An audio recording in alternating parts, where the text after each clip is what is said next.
សួស្តីអ្នកទាំងអស់គ្នាថ្ងៃនេះយើងរៀន idiom មួយថ្ងៃមួយពាក្យជាមួយគ្នាបន្តទៀតណាហើយ idiom ថ្ងៃនេះគឺ by the book ណា by the book ខ្ញុំជឿថាអ្នកនរគ្នាអាសាឃើញអាសាជួបហើយព្រោះអីគេប្រើប្រាស់ច្រើនមែនតើណាអញ្ចឹងថាតើ by the book នឹងប្រែថាម៉េចខ្លះហើយប្រើនៅពេលណា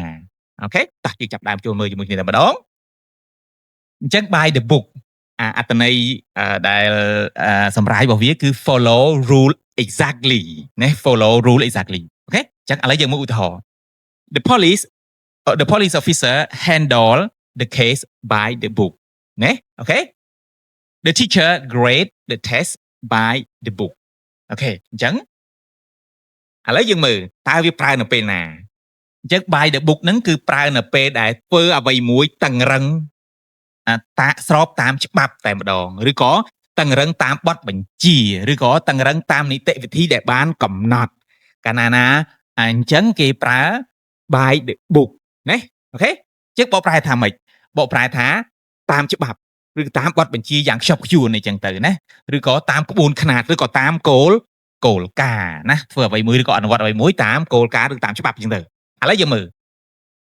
The police officer handle the case by the book ចាចឹងមន្ត្រីប៉ូលីស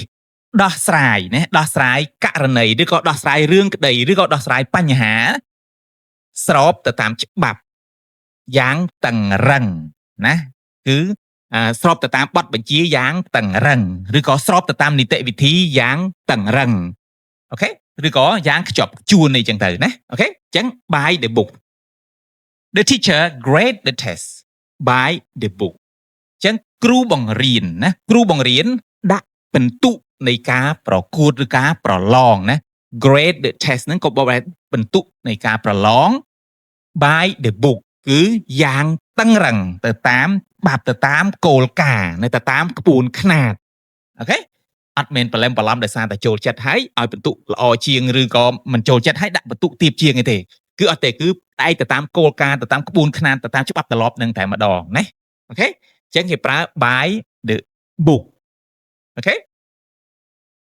he does everything by the book ណា he does everything by the book គាត់ធ្វើអ្វីគ្រប់យ៉ាងស្របទៅតាមច្បាប់ឬក៏ស្របទៅតាមគោលការណ៍គឺស្របទៅតាមក្បួនខ្នាតយ៉ាងតឹងរឹងយ៉ាងម៉ត់ចត់ណាមិនប្រហែសឡើយអូខេថ្ងៃនេះយើងមានតែប៉ុណ្ណេះទេអរគុណអ្នកទាំងអស់គ្នាសូមកុំភ្លេចដើម្បីចងចាំអ្នកគ្នាសូមកុំភ្លេចបង្កើតប្រយោគ comment ណានៅបង្កើតប្រយោគ1ឬក៏2ឬក៏3ណាអំពីពាក្យនេះពាក្យថ្មីដែលយើងបានរៀនថ្ងៃនេះបើមិនអញ្ចឹងទេយើងអត់ចាំទេអូខេអរគុណអ្នកទាំងអស់គ្នាជម្រាបលាហើយកុំភ្លេចជួយ like ផងហើយជួយ subscribe បើសិនជាមិនទាន់បាន subscribe នៅឡើយទេអរគុណអ្នកទាំងអស់គ្នាបាយបាយ